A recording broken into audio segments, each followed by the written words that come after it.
Hello guys! Magandang hapon sa inyong lahat. I am Chin Rodriguez, mamasagot siya ng Afiti, Rozo, at Arger. So ngayong hapon na to, tignan natin na nakikisabi ng ating mga gabay. So this is a special pasilip. Special gabay for the month of August 15 hanggang August 31. No? Para sa ating mga kapatid dyan na Virgo. So Virgo, welcome to my channel. Ano kayang messages, advices, ng spirit guides ang ating masasagap sa for today's video? Kaya kayang energy or kaganapan sa buhay ng mga Virgo signs ang ating mga gilap. So guys, this reading is a general reading lamang, hindi lahat makaka-resonate. Kunin lang ang makaka-relate sa inyo and comment down below kung kaninong energy ang ating nasagap. And because don't forget to like and subscribe my channel and hit the notification bell for more videos update. Maraming salamat sa mga walang sawang support sa aking channel, lalo-lalo nang skip ng ads away pagpalain kayo. Nang Diyos at may kapalisiksik liglig nag-uumapo na biyayang manumbalik sa inyo. So let's see guys, what is the messages, advices ng ating angel spirit na para sa ating mga kapatid dyan na Virgo. So let's see and watch this.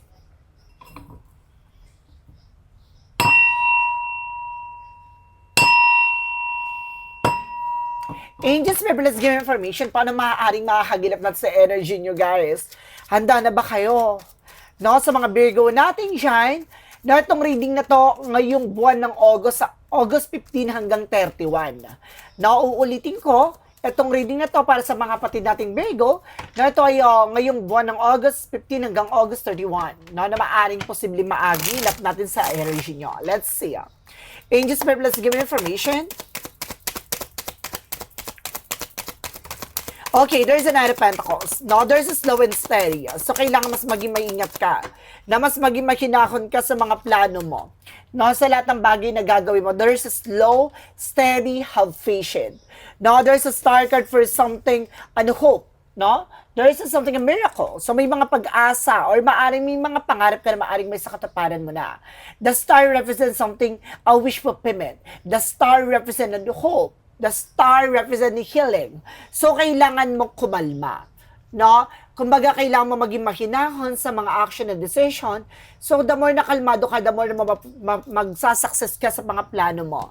And of course, there's something, a king of cups, there's something devoted for the person.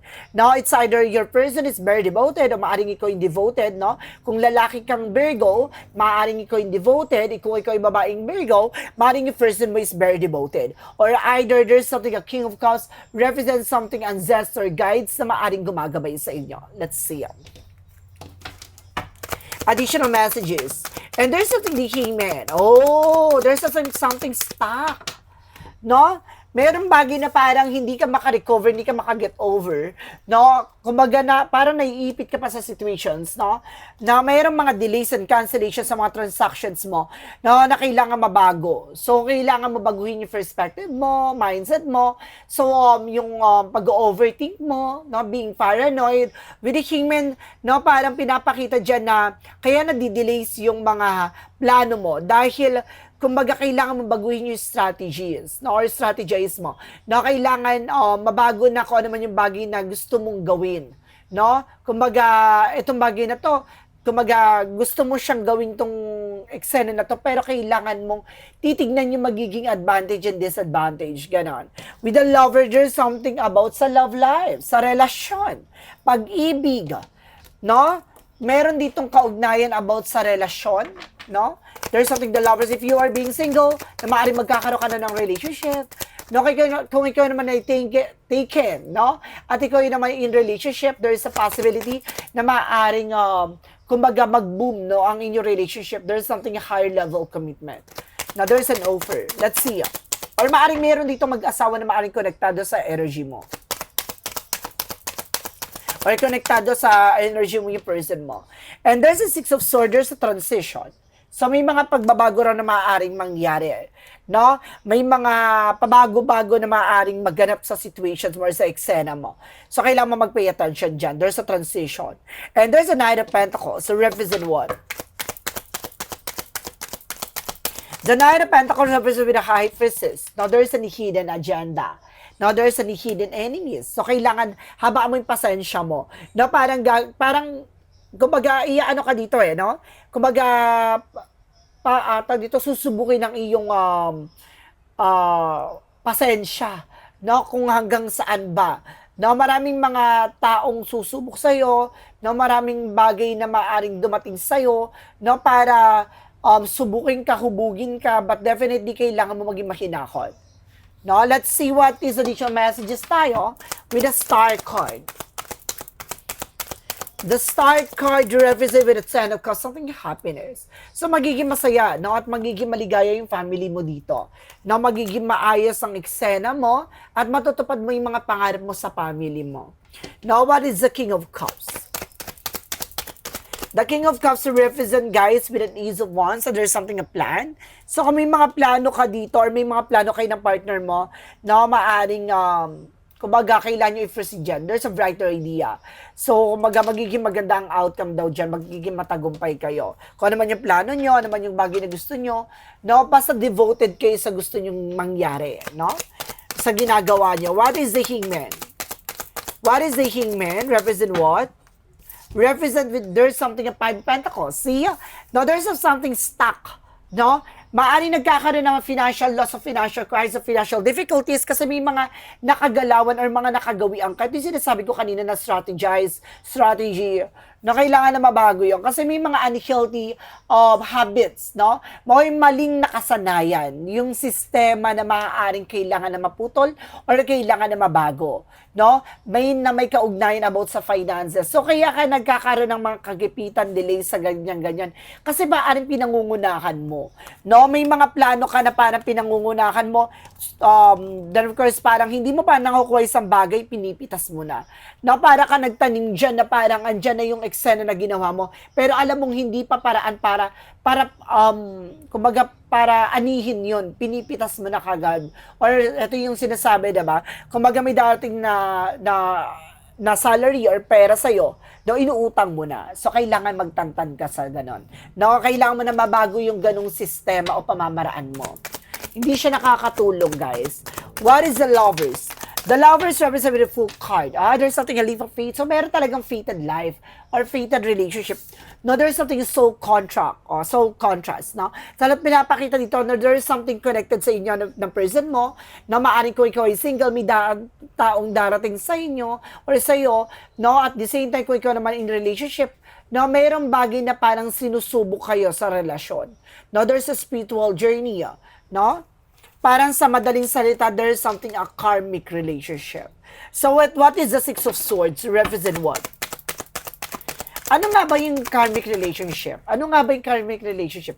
Ang karmic relationship po, no, sa mga hindi po nakakaalam, yun yung mga, kumbaga, may connection kayo ng partner mo, pero sinusubo kayo ng pagkakataon sa maraming aspeto. No, like love life, career, and finances, and of course, family. So, and health. No, talagang susubukin kayo dyan. Kayong dalawa, na patatatagin kayo kung hanggang saan kayo kakapit sa isa't isa. No, meron diyang mga dumarating like cheating, lying, betrayal, so ganon. So parang maraming pagsubok na titignan kung paano kayo magiging matatag at magkakapit sa isa't isa. Once na malagpasan nyo na yan, no, yung karmic relationship, it turns to a soulmate connection and twin flames energy. So, maaring, kumbaga yung tinatawag na fated life, na or fated partner, na parang, kumbaga may soul contract kayong, kumbaga, connectado, no? Parang ganun siya, guys. What is the Six of Swords? Represent with the Seven of Wands. So, there's something protection. So, may mga pagbabago na maaaring nangyayari sa buhay mo na parang pinoproteksyonan ka. So, may mga unexpected situation, no? Hindi siya coincident, guys. No, it's a good from the universe, no? Kumbaga, may mga nangyayari sa buhay mo na bakit ganito, ganyan. Kumbaga, hindi naman yung gusto ko mangyari pero ibinibigay sa akin, nangyayari sa akin. Kasi there's something, an instrument with a God, no? Kumbaga, gumagamit ang instrumento ng ating Panginoon para subukin ka, no? Patatagin ka, palakasin ka, no? May mga darating sa buhay mo na hindi siya para pangmatagalang eksena, no? Kumbaga may darating sa iyo para subukin ka, patatagin. Kaya may mga darating sa inyo na hindi mo siya makakasama hanggang sa sa pagtanda, or maaring mayroon kang mga nakasama, nakahalubilo na hindi mo siya makakasama for long term, no? Kumbaga, katulad na may mga kaklasmate ka, 'di ba? Kumbaga may mga nakahalubilo ka, nakasama ka, na hanggang dun na lang yung journey yung dalawa, or yung journey nyo ng mga tao na yon. So may mga ganun talaga na parte sa buhay mo na hindi mo siya makakasama sa pangmatagalang eksena. So yun yung bagay na bakit nangyayari yung mga bagay na yun. Kasi pinoproteksyonan ka ng ating puong may kapal na para ilayo sa mga tao na alam niya hindi makakatulong at magiging parte lamang ng nakaraan at ng history ng buhay mo. What is a Nine of Pentacles? It occurs the High Priestess. Now, there's a Ten of Swords, sabotage. No, ito yung sinasabi na kailangan mong habaan ng pasensya mo. No, there's something in Nine of Pentacles, there's something patient. No, there's a slow and steady with a High Priestess. May mga hidden agenda kung bakit ganun yung sinasabi na kailangan mong kumalma. Kasi sa pagiging aggressive mo, sa pagiging mapadalos-dalos mo, may mga decision ka dyan na maaaring magdadala sa'yo para maipit ka lalo sa eksena.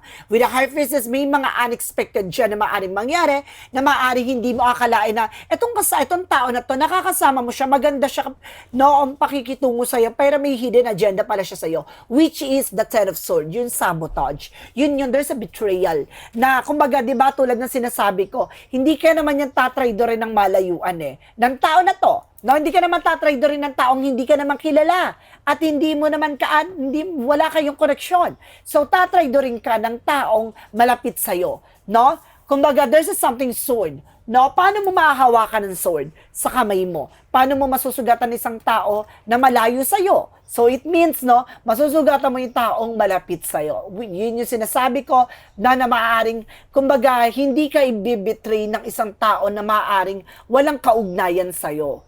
Diba?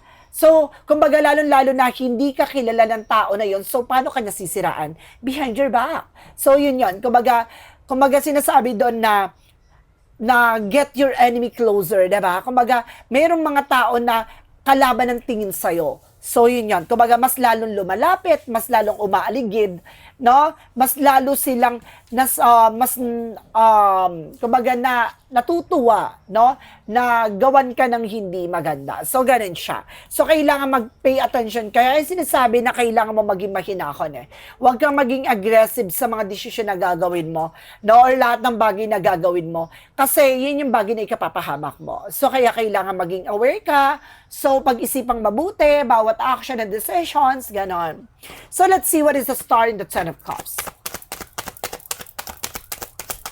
What is the star carrying across the Ten of Cups represented with the King of Swords? Now, there's a stop the pattern. So, meron kang mga bagay na kailangan talagang tuldukan at putulin. No?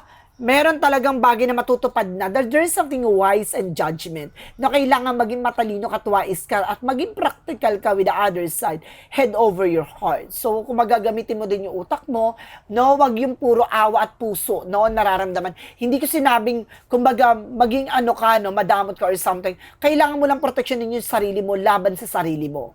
Ganun siya. And of course, there's a three of wands waiting for a result or waiting for a shift. So, may mga resulta na maaring dumating.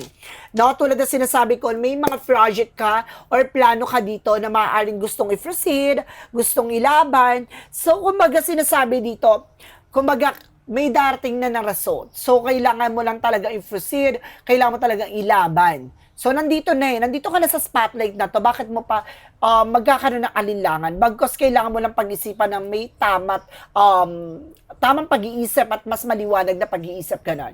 So, let's see. What is the Hangman across the Five of Pentacles?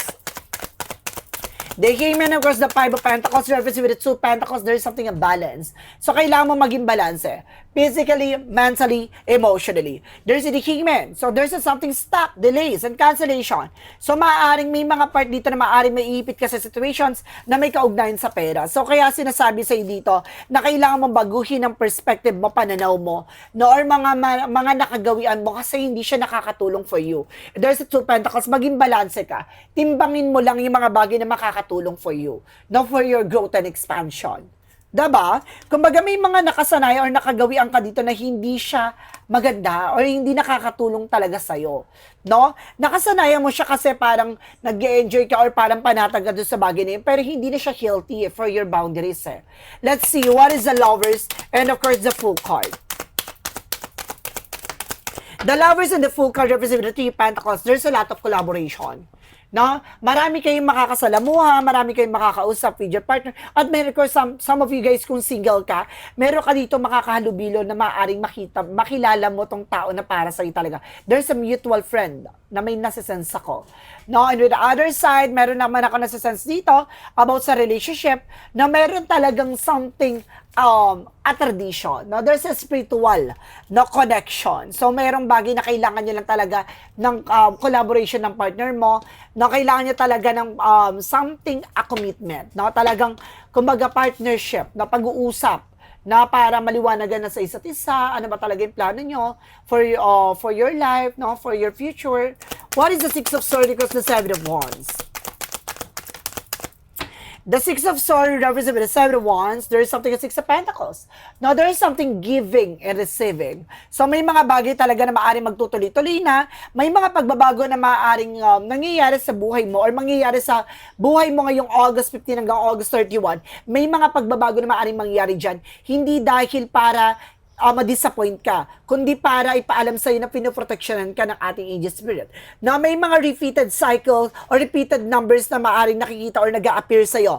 Like 333, it's a sign for you na there's a support with an angel spirit. No? Sinusuportahan ka rin ng ating mga gabay or ng iyong gabay. No, rather, not sinasabi sa dito magiging maganda na raw, ano man yung bagay na kumbaga ginagawa mo, tulad ng sinasabi with the Six of Pentacles, na there's a giving and receiving, kung ano man yung bagay na binigay mo, siyang matatanggap mo. What goes around, comes around. Kung may mga bagay na ginawa ka mabuti, magiging mabuti ang kalalabasan. So, kung may mga negatibo kang ginawa, yun yung bagay na maaaring tumama sa'yo, no? Ang maling karma na maaring malasap mo. So, kaya kailangan tayo mag-pay attention tayo. Ito ay panahon ng karma. No? Ngayong ngayong taon na to hanggang December 10, ay makakaranas tayo ng mga unexpected situations na regarding sa mga actions natin. So, just being aware sa mga bawat kilos at galaw, bawat eksena, basta may tinapakan at nasaktan kang tao, ay maaaring babalik sa'yo. What is the Nine of Pentacles and the High Priestess with a Ten of Swords, represent with the Five of Swords? Now, there is something as self-sabotage. Now, magkakaroon ng self-sabotage that because of your action or may mga taong gigisayin sa sariling mantika na kung sino matang taong tara-trader sa'yo or parang, kumbaga, sinisiraan ka, there's something bounce back. No? Talagang malalasap nila ang tunay na sarap. Let's see. Additional messages with the Star, Ten of Cups, and the King of Swords. Represent with the Two of Cups, there's a partnership. So, magkakaroon daw talaga dito ng partnership from what? For relationship and for family matter, no? Kumbaga, magkakaroon ka ng pangmatagalang eksena talaga. And there's a Justice card. The Justice will be served. Ano man yung bagay o plano mo, makakamtan mo talaga siya. Magagawa mo talaga siya. No, hindi man sa ngayon, pero sa darating na panahon or darating na araw. No, baka ngayong August 15 hanggang 31 na to, maghanap na to. No, may pag-aani kasi may resulta na eh. What is the Hangman, the Five of Pentacles, and the Two of Pentacles? Represent, guys, with the Sun card. There's something very positive outcome. Purify. So, pinapakita dito na kailangan mo nang linisin. Tanggalin ng mga toxic or negative na maaaring namamalagi sa energy mo. So, like for example, so may mga nakasanayan ka. Kung wala ka namang bisyo or mga unhealthy habits, no? Baka madalas kang nag-order kung ano na, hindi naman siya kumbaga tumutugma for your salary, for your profit, so kailangan mag-pay attention ka. So may mga bagay kang nakasanayan, no? Yung mga bisyo, no? Yung mga luho na maaring hindi na nakakatulong for you, kaya ka nagkakaroon ng financial crisis, financial difficulties. Kung may mga plano ka or mga bagay ka na gustong gawin, wag mo ipangutang. No? Huwag mong madaliin. Hayaan mo siya mag-fulfill naturally. Mas masarap makamtan yung gusto mo mangyari kung hindi mo siya pinangutang. Kasi pag pinangutang mo siya, no? Lahat ng mangyayari, kumbaga maiipit ka lang kasi masasana yun. Ganun at ganun pa rin yung magiging senaryo mo. No? Pag natapos ka doon, mangungutang ka ulit or yung utang na yun, hindi mo pa natatapos, utang ka na naman sa ganito. So, kailangan mo na mabago yung ganun sistema. So, let's see what is the Lovers, the Fool card there was the Three of Pentacles. Now, there's a Nine of Pentacles. There's something potential for abundance. Ibig sabihin, may potential ka para maging malago. You are also independent. No? Magaling kang kung paano madiskarte ka, kung paano mapalalaguin yung sarili mo, pero may mali ka lang na nakasanayan na kailangan mabago. What is a Six of Swords, the Seven of Wands, and the Six of Pentacles? So, represent, guys, for what? There's something in the Eight of Pentacles. Now, there's something of focus. Mag-focus ka raw sa trabaho, negosyo, hanap buhay mo. Or sinasabi dito, continue what you're doing. Hindi mo man nararamdaman yung progress sa ngayon, pero mararamdaman mo siya pagdating ng panahon. No? Or maaaring ngayong August 15 hanggang 31 na maaaring malasap mo na tong bagay na to. Mayroong mga pangyayari ngayong August 15 hanggang 31 na maaaring, kumbaga, mangyari with the unexpected situation, ha? Hindi dahil, kumbaga, hindi coincident yon. So, kumbaga, may mga pangyayari dyan na hinakarangan ka doon sa bagay niyo kasi hindi pa para sa iyo yun. Na pinoproteksyonan ka ng ating Panginoon. So, kailangan mo lang magdasal. So, kung alam mong may mga nangyayaring delays and cancellation, cleanse and purify yourself. No, kailangan mo siyang malinis. No, once na wala ng blockages, na wala ng negativities na nag-appear sa'yo, there is a possibility na mag-fulfill siya naturally. So, ganun yun. No, legit kasi din yung mga evil eye. No? Talaga may mga tao na iinggit sa atin sa may mga plano tayo na hindi natutuloy kasi may mga taong gumakarang at tumakad lang dyan. With the other side naman, kaya naman hindi natutuloy yung mga bagay na yun kasi hindi binibigay sa atin na yun kasi may magandang dahilan at may magandang plano pala na ibibigay para sa atin. Ha? Kumbaga may mas magandang plano ang ating Panginoon kaysa sa plano mo. Kumapit ka. So guys, this is your reading. So magpo-proceed na tayo, no? Sa ating reading additional messages tayo pagdating sa finances and career, love life, at kalusugan. Hanapin natin ang kapalaran mo sa mga susunod na eksena. Let's watch this.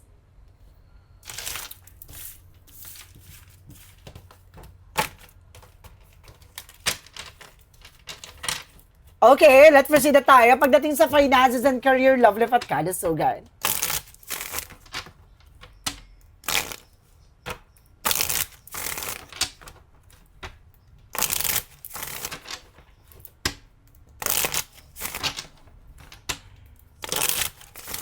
Okay, pagdating sa finances and career, love life, at kalusugan. Now, there's a Six of Wands. Pagdating sa finances and career mo, there's something a Six of Wands for victory. So, magtatagumpay ka. No? Meron bagay na mapagtatagumpayan mo. Pero, there's a devil card because the magician. So, may gumagawa ng black magic sa'yo. So, kaya para nagkakaroon talaga ng delays and cancellation, may umaharang. May humakad lang. No, kaya, kumbaga, hindi siya insidente na parang, kumbaga, may ginagawa ka. Alam mo yung, todo ka puga, no? Puya, pagod, ganito, ganyan. Kumbaga, nakakaranas ka ng mga kaalatan talaga. Tapos, sunod-sunod yung gasto, sunod-sunod yung problema, ganito, ganyan. It's not normal, ha? Kumbaga, kapag ganun yung nangyayari sa situations mo, mayroon kang bagay na kailangan mag-pay attention. Pagdating na tayo sa love life. Now, there's something in Page of Cups. Now, listen to your intuition and listen to your gut feeling. So, kailangan mo makikinig sa gut feeling at nararamdaman mo. Now, at the same time, there's a Queen of Cups, emotional intelligence. Pagdating sa relationship, kailangan yung emotion mo, mas maging matalino ka na dyan. Huwag ka masyadong selosa or yung person mo maaaring seloso, ganun. Pero I think something na ikaw yung selosa eh. Na kailangan mong gamay-gamay ang pakiramdam mo at maging secure ka pagdating sa mga plano yung dalawa ng partner mo. Na maging practical kayo with the other side. No, there's something support. No, maaring may mga bagay na maaring nagkakaroon kayo ng problema kasi may support dito with families, no? Let's see. Pagdating naman tayo, guys, sa inyong kalusugan. Sinisilip ko lang yung baby ko doon, yung per baby ko. No, yung aking pusa. Ang aking meteor. Now, there's a Three of Pentacles. Now, there's something about sa celebration. So, may mga celebration dito na maaaring mangyari. Queen of Wands by confident, and the Ten of Pentacles for long term. So, ibig sabihin, magiging mahaba talaga yung buhay mo dito, no? Magiging maayos ang kalusugan mo. Kailangan mo lang umiwas sa mga mga hindi maganda, unhealthy attachment. No, yung mga nakakahalubilo or nakakasama mo kasi nagdadala sila ng stress sa'yo. No, nahahawa mo yung negative energy nila. Isa sa bagay na kayo nagkakaroon dito ng parang anlilangan na takot sa sarili mo, pangamba, no, para nawawala yung confident mo, no? And the other side, na parang may mga bagay ka dito na nagdadala sa'yo ng depression and stress. No? Na-frustrate ka sa mga opinion ng ibang tao, so wag ka magpapadala or wag ka magpapa-apekto. So let's see, nandito na tayo sa ating mga angels messages, no? Sa ating mga gabay na tayo, guys. Excited na ba kayo? Guys, na masili pa ng mensahe sa inyo ng ating mga angel spirit. What is the magical fairy messages? A magical fairy messages advice is for you guys. Marriage. Oh, meron daw dito about sa kasal, about sa relasyon. And there's an autumn with harvest moment. So may pag-aani talaga na maaaring mangyari. So may pag-aani talaga na makakamtan nyo na, no?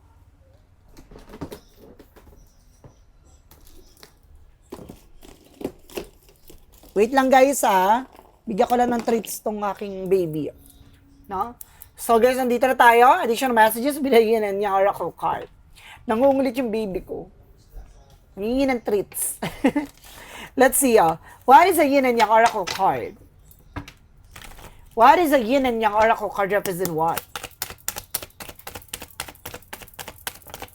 Now, there is something in unity, na may pagkakaisa, o kailangan niya magtulungan ng partner mo talaga, ng person mo. And because you are dealing with, there's a message in travel, communication. So, maraming communications na maaring, kumbaga, matatanggap nyo. There's something, messages, phone call, and there's a travel, guys, the other side. May travel kayo dito, international or local. So, let's see what is the synchronicities.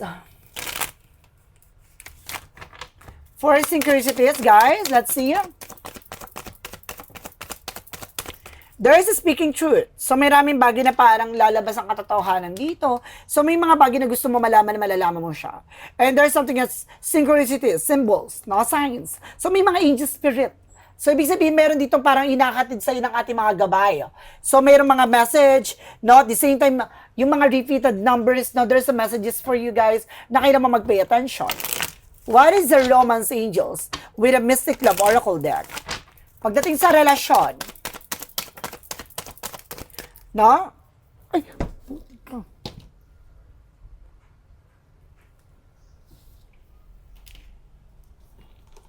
Let's see. Pagdating sa relationship, now there's a shifter mimicking, now there's a snake. No, meron dito nagbabalat kayo pagdating sa relasyon, kailangan mag-pay attention ka, no? And there's something is single. Soulmate, sorry. No, there's a soulmate, guys. Meron ditong soulmate talaga. Di ba ito yung sinabi ko kanina, may soulmate? O, alam nyo na, may soulmate, guys. So, let's see what is the chakra messages.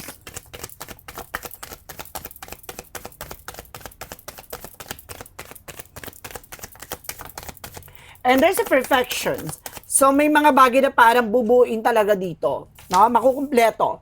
And there's a wisdom, enlightenment. No? May mga bagay na magbibigay liwanag sa'yo. So, may mga bagay na maaring masasagot na. No? May mga bagay na maaring magbibigay liwanag na. Let's see what is Archangel Michael messages.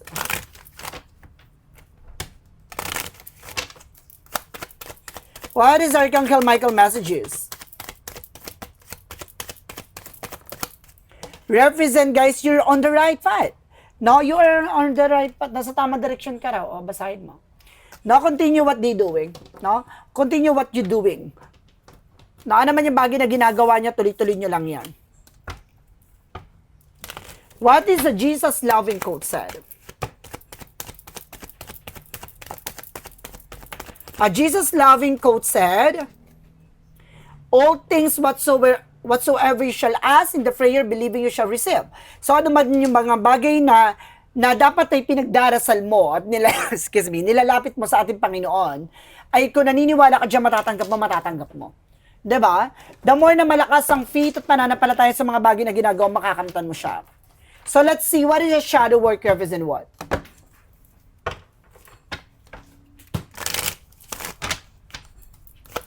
What is a shadow work represent what? Relentless craving. So, may mga bagay talagang hinahangad mo. No, may mga pangarap ka na maaaring gustong mangyari dito or makamtan dito. There's something, addiction is a prison disguised as a freedom. So, may mga luho talaga dito na kailangan mo tigilan, guys. No? Kung may mga gusto mong makamtan, gusto mong makuha, gusto mong makamit. Yung parang, kung may mga pangarap or hangarin ka, no, or kung gusto mong makuha yung bagay na yon, so kailangan mo munang pag-isipang mabuti. No? Hindi pwedeng, kumbaga nasanay ka sa ganong kalakaran or sa ganong eksena, yun na yun. So, kailangan kung may mga unhealthy habits or nakasanayan mo na, alam mong, hindi makakatulong for you guys, no? Tigilan mo. Sorry guys, no? Wait lang. So, let's proceed na tayo with a yes or no, pick a card. So, nandito tayo sa pick a card, guys, no? Pili ka, 1, 2, or 3. Kung nakapili ka na, comment mo dyan sa baba kung ano number na napili mo. Let's see, Angel's number for yes or no, pick a card. Number 1, there's a yes. So, nakapili na number 1, there's a yes. No? Sunny outlook, blossom open to the divine inspiration. So, kumbaga may paglago. No? Gaganda raw, no? Ang iyong plano or kung ano man yung bagay na hiniling mo doon sa number 1, pinili mo number 1, magiging maganda raw, there's a yes. Now, number 2, there's a yes again. See? Make splash, deep dive, flowing easily into your life. So, see? So, kumbaga, mas mabilis siyang dadaloy, no? Ano man yung bagay na gusto mo mangyari, no? Sabayan mo lang siya. Huwag mo i-block, no? Kailangan, kumbaga, kailangan mo siyang sabayan, no? Number 3, there's a yes. Now, there's a yes with the number 2, ha?